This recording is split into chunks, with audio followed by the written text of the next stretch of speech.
This is your season of exceeding abundance. God will do more than you imagine. Not because you have finally learned the correct formula, nor because you have climbed high enough to deserve a reward, but because abundance has never been God's response to human excellence.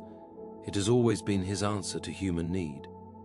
We are tempted to think of abundance as something earned, something unlocked by the precise turn of a spiritual key. But grace has never behaved like a mechanism.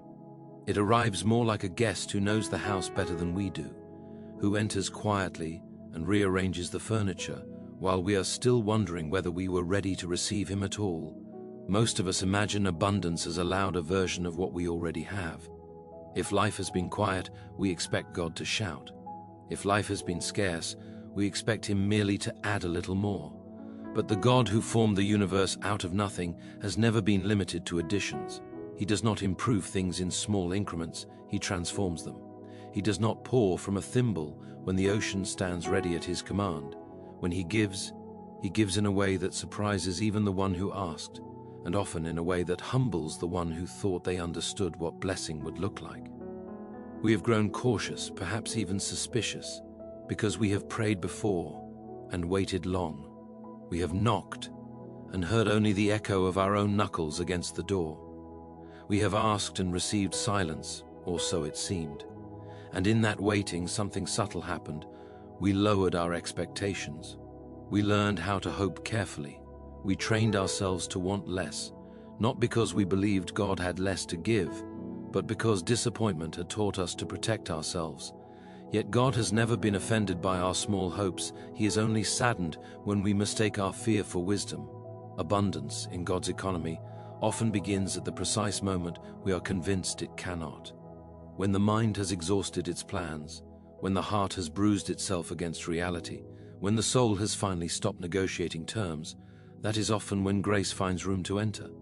Not because despair is noble, but because it clears away the clutter of self-reliance. We like to believe we are inviting God into a well-prepared home, but more often He comes into a place that looks more like ruins than a palace, and He does not recoil. He begins to rebuild. This season you are entering may not look impressive at first glance. It may arrive disguised as interruption rather than fulfillment, as change rather than comfort. We are fond of dramatic announcements, but God is fond of quiet beginnings. A seed does not announce itself with trumpets. It disappears into the ground and seems, for a time, to have vanished entirely. And yet it is precisely there, in the dark and hidden place, that the work of abundance is underway. You have imagined certain outcomes, drawn certain boundaries around what you think is possible. You have told yourself that if God answers, He will answer like this, and if He blesses, it will look like that. But exceeding abundance means that God steps beyond your outlines. It means He answers questions you did not know how to ask, and fulfills desires you were too cautious to articulate. We often pray for relief, and He gives renewal. We ask for provision, and He gives purpose. We ask for escape, and He gives transformation. It is worth remembering that imagination itself is a gift from God, and yet even that gift has limits. We can only imagine using the materials we already know. God, however, creates with materials we have never encountered.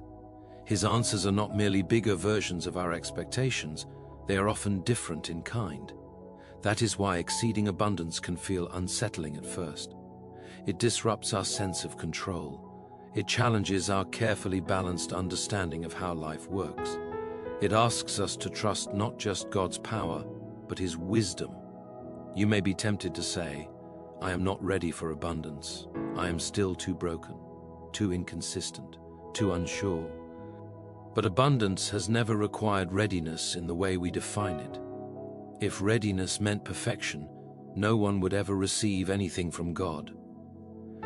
What He looks for is not a flawless record, but an open posture, a heart that, even with trembling, is willing to say yes. A soul that, though tired, is still willing to be surprised. There is a peculiar kindness in the way God exceeds our imagination. He does not simply overwhelm us with gifts and leave us to manage the consequences alone. He enlarges us as He blesses us. He stretches our capacity to receive so that abundance does not crush us. Think of how a river shapes its banks as it flows. The land is changed by the water, just as much as the water is guided by the land. In the same way, God's blessings shape us, making room for what He intends to pour out. You may have noticed that some of the most abundant seasons in Scripture were preceded by long stretches of apparent barrenness, years of waiting, wandering, or working without visible reward. This is not because God delights in delay for its own sake, but because depth must often come before expansion. Roots must grow downward before branches can reach upward. What looks like stagnation may have been preparation all along. There is also this uncomfortable truth.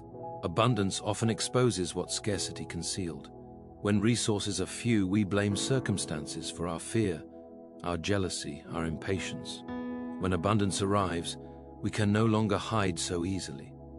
Blessing reveals character as much as it supplies need. And yet God is not naive about this. He knows exactly what abundance will uncover in us, and He chooses to bless anyway, not to shame us, but to heal us. Do not mistake exceeding abundance for a life without challenge.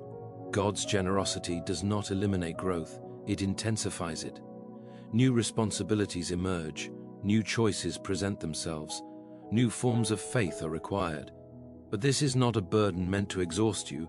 It is an invitation to maturity. The same God who gives more also gives strength enough to carry it. Perhaps the most remarkable aspect of divine abundance is that it is never meant to terminate on the individual. God blesses so that blessing may overflow, not as a moral obligation imposed from outside, but as a natural consequence of having received more than enough. When the cup runs over, it spills not because it is forced to, but because it cannot contain what it has been given. In this way, abundance becomes a quiet testimony, not shouted from rooftops, but lived out in ordinary faithfulness. You may still feel skeptical. You may say that you have heard words like these before, that promises have been spoken over your life that seem to fade with time. But consider this: God's faithfulness is not measured by our memory of fulfillment, but by His unchanging nature. Time does not wear down His intentions. Delay does not dilute His purpose. What He has spoken remains, even when we have grown weary of listening. Exceeding abundance does not always arrive as a sudden windfall. Sometimes it unfolds gradually, like dawn rather than lightning. At first, the light is so faint you wonder if anything has changed at all. But slowly, almost imperceptibly, the darkness loosens its grip. Shapes become clearer. Paths once hidden are revealed. And before you realize it, you are walking in a brightness that once seemed impossible. It is also important to understand that imagination, when shaped by fear, can be just as limiting as imagination shaped by ignorance. We imagine worst-case scenarios with remarkable creativity, yet struggle to imagine goodness with the same intensity. God's exceeding abundance challenges this imbalance. It invites us to re-educate our hope, to practice expecting good without apology, not because life has become predictable, but because God has proven trustworthy. You are not entering this season because you finally got everything right. You are entering it because mercy has met you where you are. Grace has never waited for perfection. It moves toward broken places, not away from them. If you look closely, you may realize that abundance has already begun, not necessarily in circumstances, but in perspective. The way you see yourself, the way you see God, the way you see the future. These are often the first areas to be transformed. There is a freedom that comes when we stop trying to manage God's generosity. We no longer ask how much is allowed, how long it will last, or whether we deserve it. We simply receive, and in receiving we discover that abundance is not something to hoard, but something to steward. It changes our relationship with fear, because fear thrives on scarcity. When we believe there is not enough, we grasp tightly. When we trust there is more than enough, our hands begin to open. God will do more than you imagine, but not always in the way you would choose if given the option. He is less concerned with preserving your comfort than with forming your character. Yet even this is a form of abundance, because a life shaped by truth, courage, and love is richer than any accumulation of external goods. Still, He is not indifferent to your practical needs. He knows the weight of daily concerns, the quiet anxieties you carry, the prayers you whisper when no one else is listening. As this season unfolds, you may find yourself revisiting old prayers with new understanding. Requests you once thought unanswered may reveal themselves as answered in a different key. What you wanted then may no longer fit who you have become. God's exceeding abundance often includes the gift of hindsight, the ability to see how carefully, how patiently He has been at work all along. Do not rush this season by trying to define it too quickly. Let it speak for itself. Let God surprise you. Let Him exceed not only your imagination of what He can give, but your imagination of who you can become. For abundance is not merely about receiving more. It is about becoming more alive, more whole, more aligned with the purpose that has been quietly forming within you. And if at times you feel unsteady, as though the ground beneath you is shifting, remember that growth often feels like instability before it feels like strength. New wineskins must be flexible. New paths require unfamiliar steps. Trust does not mean the absence of questions. It means choosing to walk even while questions remain. This is your season, not because you declared it so with enough confidence, but because God has determined that the time has come. A season where old limits are challenged, where long-held assumptions are gently dismantled, where prayers once spoken in hope begin to find echoes in reality. And even now, as you stand at the threshold, perhaps still unsure, perhaps still carrying remnants of doubt, God is already at work beyond what you can see, arranging details you have not considered, opening doors you did not know existed, preparing answers that will meet you not at the point of your greatest certainty, but at the place where your willingness finally outweighs your fear. And as you take the next step forward, trusting not in your own clarity but in His character, you may begin to sense that what is unfolding is larger, deeper, and more generous than anything you would have dared to design, and that the abundance ahead is not simply waiting for you somewhere in the distance, but is already moving toward you, quietly, steadily, even now. Aping circumstances, aligning hearts, and drawing you into a story that continues to expand, moment by moment, beyond the boundaries of what you once believed possible, inviting you to keep walking, keep trusting, and keep listening.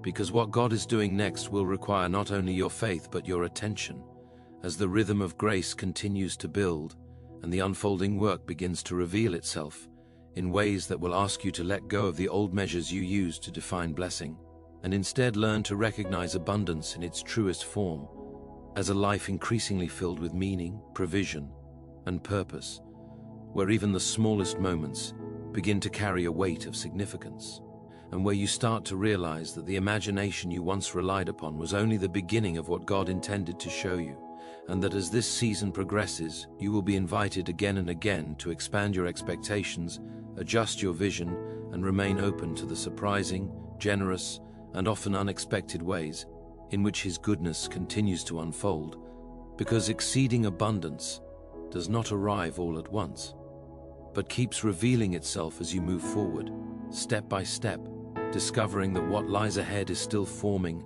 still growing, and still far more than you can presently conceive, as the journey itself becomes part of the gift, and the path before you continues to open into something that is not yet fully visible, but already unmistakably marked by His hand, leading you onward into what comes next, where the story does not end here, but carries on, drawing you further into the unfolding mystery of grace, where each new moment invites you to trust a little more deeply, to hope a little more boldly, and to remain present to what is being shaped right now, even as you wonder how all of this will finally come together, knowing only that the one who began this work is not finished, and that what is still ahead will continue to exceed not only what you imagined before, but what you are imagining even now as the movement of abundance continues, and you find yourself standing within it, still learning how to receive, still discovering what it means to walk forward without having every answer,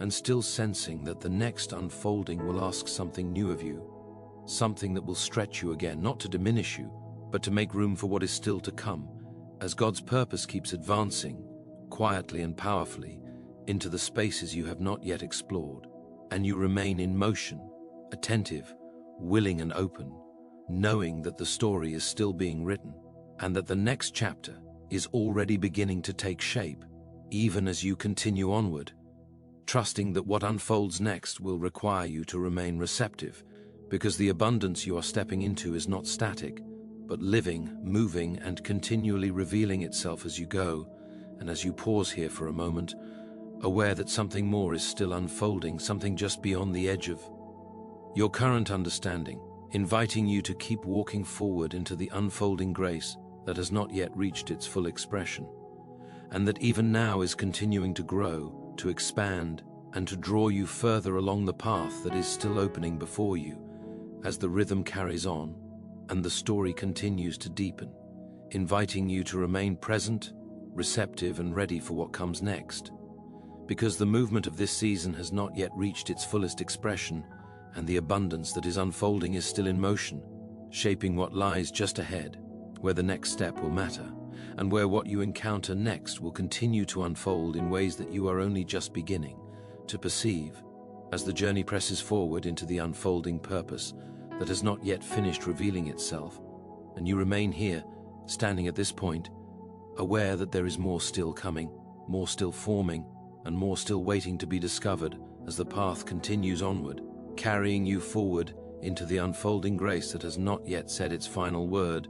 And as you continue to move, you will begin to notice how each step opens into another, how each moment leads into the next, and how the abundance you once thought of as a destination is instead becoming a way of walking, a way of seeing, and a way of trusting that continues to develop as you go, drawing you further into what is still unfolding, even now, as the journey carries on and the next moment begins to emerge, quietly inviting you forward into what has yet to be revealed. So you keep walking, not because the road is suddenly easy, but because something within you has changed. Where once you measured each step with hesitation, now there is a quiet resolve, not loud or dramatic, but steady. It is the kind of resolve that comes when trust has replaced the need to control outcomes. You begin to notice that the fear which once shouted now only whispers, and even those whispers no longer dictate your direction. This, too, is a form of abundance, the freedom to move forward without being ruled by what might go wrong. There will be moments in this season when you look back and hardly recognize the person you were, not because you have become unrelatable or distant, but because growth alters perspective. What once seemed overwhelming now appears manageable. What once consumed your prayers now occupies only a small corner of your awareness. This does not mean those struggles were insignificant. It means they did their work. They shaped endurance, refined faith, and prepared you to receive what you could not have carried before. God's exceeding abundance often reveals itself in layers. The first layer may be peace, arriving quietly in the midst of circumstances that have not yet changed. The second may be clarity, not about everything, but about the next step. Later still may come provision, relationships, opportunities, or restoration in forms you did not anticipate. Each layer builds upon the last, not randomly, but intentionally, as though guided by a wisdom that sees the whole while you see only a part. You may find that some doors open with surprising ease, while others close just as unexpectedly. Resist the urge to interpret ease as approval and difficulty as denial. God is just as present in resistance as he is in release. Sometimes a closed door is abundance disguised as protection. Sometimes a delay is generosity in disguise, sparing you from receiving something before you are ready to steward it well. The measure of blessing is not speed, but alignment. In this season, you may also discover that abundance changes your relationship with gratitude. Gratitude is no longer merely a polite response after receiving something good. It becomes a posture you carry into ordinary moments. You notice small mercies that once escaped your attention, a conversation that strengthens you, a moment of rest that renews you, a quiet reassurance that you are not alone. These are not insignificant details, they are threads in the larger tapestry God is weaving, There will be days when abundance feels distant again, when circumstances challenge your confidence and old doubts attempt to reclaim their ground. Do not be alarmed by this. Faith is not the absence of fluctuation, it is the decision to remain anchored even when emotions shift. God's faithfulness does not depend on your consistency. It rests on His character, which remains unchanged whether you feel strong or weak. He noticed that your prayers begin to change. They become less about persuading God to act and more about aligning yourself with what He is already doing. Less about urgency and more about trust. Less about specifics and more about surrender. This does not mean you stop asking. It means your asking is shaped by a deeper confidence that God hears and responds in ways that transcend your understanding. Exceeding abundance also has a way of clarifying relationships. Some connections deepen, growing stronger as mutual encouragement flows freely. Others fade, not necessarily through conflict, but through divergence. This too is part of growth. God does not remove people lightly, but He does lead you into environments that support the season you are entering. Release is not always loss. Sometimes it is space being made for what is next. You may begin to sense a renewed responsibility, not a heavy obligation, but a gentle awareness that what you are receiving is meant to be handled with care. Abundance is not permission to become careless or complacent. It is an invitation to become attentive, to steward time, resources, influence, and opportunity with wisdom. This attentiveness does not restrict joy, it deepens it, because joy rooted in purpose lasts longer than joy rooted in excess. As your capacity expands, you may find yourself drawn toward things that once intimidated you. Opportunities that once seemed beyond reach now feel possible, not because you are suddenly fearless, because fear no longer has the final word. God's abundance does not eliminate risk, it reframes it. You begin to understand that obedience is not about avoiding mistakes, but about remaining responsive, even when outcomes are uncertain. There is a quiet courage that grows in this season, distinct from bravado. It does not announce itself, but it shows up when needed. It allows you to speak when silence would be easier, and to remain silent when speaking would be self-serving. This courage is not self-generated. It is cultivated through trust. It is one of the less visible, but deeply valuable, fruits of abundance. You may also notice that your imagination itself is being renewed. Where once you imagined primarily around survival, how to get through, how to endure, you now imagine around purpose, how to contribute, how to build, how to give. This shift is subtle but profound. It signals that scarcity no longer defines your inner world. Even when challenges arise, they are no longer the central narrative. God's exceeding abundance often includes restoration, but rarely in the simplistic way we expect. He does not always return what was lost in its original form. Sometimes He gives something new that carries the essence of what was taken, but without the pain attached to it. Other times, He redeems the memory itself, softening its sharp edges and transforming it into a source of wisdom rather than sorrow. You may find yourself reflecting differently on the past.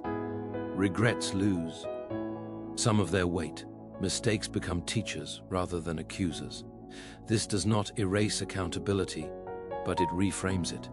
You are no longer defined by what went wrong, but by what God is making right. This reframing is not denial, it is redemption at work. As abundance continues to unfold, you may be tempted to rush ahead, to anticipate every outcome, to secure every advantage. Resist this impulse. Abundance does not require frantic motion. It invites measured steps. God's pace is rarely hurried, but it is never late. Learning to move at His pace may be one of the most challenging and rewarding aspects of this season. There will be invitations you must decline, even though they appear attractive. Not every opportunity is yours to take. Discernment becomes increasingly important as abundance increases, because options multiply. Wisdom is not choosing everything that is good. It is choosing what is best for the path you are meant to walk. You may also notice that your sense of identity begins to stabilize. You are less reactive to praise and less devastated by criticism. This stability does not come from indifference, but from grounding. You know more clearly who you are and whose you are. This clarity allows you to engage fully without being consumed by the need for validation. God's abundance often reshapes how you view time. You become less anxious about deadlines and more attentive to seasons. You understand that some things cannot be forced without being damaged. Waiting no longer feels like punishment, but like participation in a process larger than your immediate desires. There may be moments when you are asked to step into roles or responsibilities you did not seek.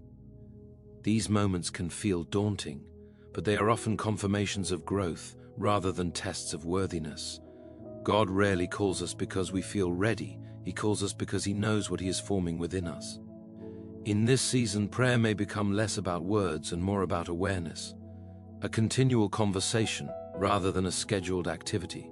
You sense guidance not always through dramatic signs, but through a steady inner alignment that keeps you oriented even when details remain unclear. You may find that generosity becomes more instinctive, not just generosity with resources, but with patience, attention, and forgiveness. When abundance fills your inner world, you no longer ration kindness. You give more freely because you trust that there is more where that came from. There will still be moments of uncertainty. Do not interpret these as failure. Faith does not eliminate mystery. It teaches you how to live within it. God's exceeding abundance does not answer every question at once. It provides enough light for the next step and enough assurance to keep moving. You may encounter resistance from within, old habits, old narratives, old fears attempting to reassert themselves. These do not disappear simply because abundance arrives, but they lose their authority. You recognize them for what they are, echoes of a season that is passing, not predictors of what is ahead. As you continue, you may sense a deeper compassion emerging within you, not the kind that pities from a distance, but the kind that understands from experience. Abundance has not made you forget what it was like to lack. It has given you insight into how God meets people there. Your faith may become quieter, but stronger, less performative, more grounded. You no longer need to prove belief, you simply live from it. This quiet strength is not easily shaken because it is rooted in lived experience rather than abstract ideas. There may be times when God asks you to release something good in order to receive something better. This can feel counterintuitive, even painful. But abundance is not accumulation, it is alignment. Letting go is sometimes the doorway through which more enters. As this season continues, you may realize that abundance is not a single event, but a continual unfolding. Each day carries its own provision, its own lesson, its own invitation to trust.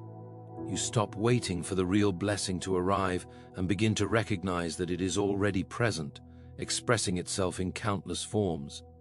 And still, the journey continues. There is more to learn, more to receive, more to become. God's generosity does not reach a final plateau, it keeps expanding as you grow. What feels abundant now may one day feel like preparation for something even greater, not because what you have is insufficient, but because growth creates new capacity. So you remain attentive, you remain open, you remain willing to be surprised, not rushing toward an ending, not clinging to a beginning, but walking steadily within the unfolding moment, aware that what God is doing is not confined to a single breakthrough or a single season, but is part of a larger, ongoing work that continues to take shape as you move forward, step by step, learning to recognize abundance not only in what you receive, but in who you are becoming, as the rhythm carries on and the path ahead continues to open, inviting you further into what has not yet fully revealed itself, but is already quietly, faithfully, and generously unfolding before you. As you stand here now, having traced this long arc of grace, let the final understanding settle gently into your spirit. Exceeding abundance is not merely something God places into your hands, but something He weaves into your life. It is the quiet confidence that you are being carried even when you walk, the steady assurance that what unfolds ahead is not accidental, but intentional, not fragile, but held. You do not step into the future alone, nor do you step into it unprepared. Every waiting season, every hing moment, every unseen work has been part of a careful preparation for this unfolding. And so you move forward without fear of lack, without anxiety about tomorrow, trusting that the same God who has led you this far will continue to do more than you imagine, not just once, but again and again, until abundance is no longer something you anticipate, but something you recognize as the steady, faithful rhythm of a life walked in step with Him. To ensure the tone, theology, and flow align perfectly with your audience and platform, you may want to do a quick web search to compare similar Christian motivational conclusions or verify commonly referenced themes used by faith-based speakers today. This can help confirm resonance and avoid repetition. Are you most concerned about theological accuracy, emotional impact, or alignment with YouTube Christian motivation trends when refining this conclusion? Bar.